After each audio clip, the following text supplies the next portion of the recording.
Social structure and life in Greece. The ancient Greeks were a very wealthy civilization. Many of their tools and ideas were very advanced. However, life wasn't perfect for all of the Greeks.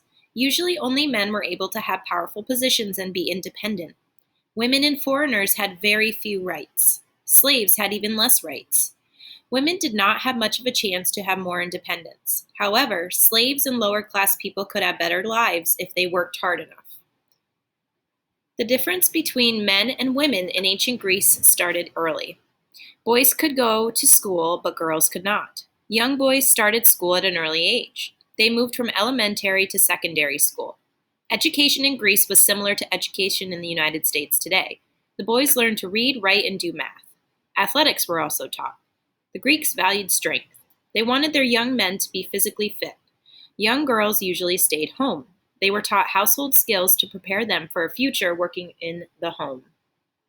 Fast fact: boys from poor families could not pay for school. They were taught to do the work their fathers did. Fast fact: in Sparta, young men had to pass a test before they could join the military. Everywhere else in Greece, all free men had to join the army. However, men could work in their craft or on their farms when they were not on duty. Education in Greece focused on young men. Marriage in Greece was the same way. The father and the husband-to-be often set up marriages. Many young girls did not have a say about who they would marry. They were usually set up to be married when they were between 13 and 16 years old. The men were between 25 and 30 years old when they got married. The bride's father would pay money to the husband-to-be. The money was called a dowry. It was the father's way of thanking the husband for taking care of the daughter by marrying her. The Greeks were prideful about their marriages. Family lines were important to them. Fathers paid as much as they could to the husbands who married their daughter. After women were married, they focused on having children. Then they focused on raising their children. The main role of women was to be a wife and a mother. They had very few other rights. Usually, they only left the house for important events like funerals.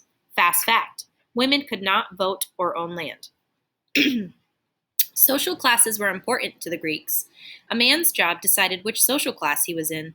Women and children took on the same social class as their husbands or fathers. There were 4 different social classes in ancient Greece. The upper class was the smallest group. Upper class people were rich and owned slaves. They usually worked in the government or military. Farmers, merchants, tradesmen, and skilled workers were in the middle class. People in the lower class did unskilled work. They usually did not own land. At the bottom of society were the slaves. They had no rights at all. They were not paid for their work. Fast fact: slaves were usually people who were captured during war. And then you're going to use the arrows down here to navigate to the page with the questions.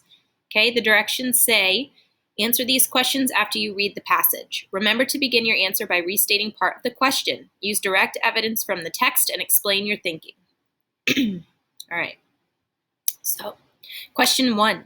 According to the first paragraph of the text, why was life in Greece not perfect for all people? Question 2. Describe the typical education of a young Greek boy in ancient Greece. Number 3. Explain how marriage relationships were formed in ancient Greece. Question number 4.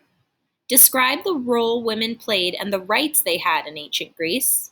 And question number 5, list the different social classes that existed in ancient Greece. Okay, so you are going to use the arrows. You can go back to the second page to reread the passage, or you can pause and rewind this video to listen to me read it to you again. And make sure to restate the question and answer in complete sentences.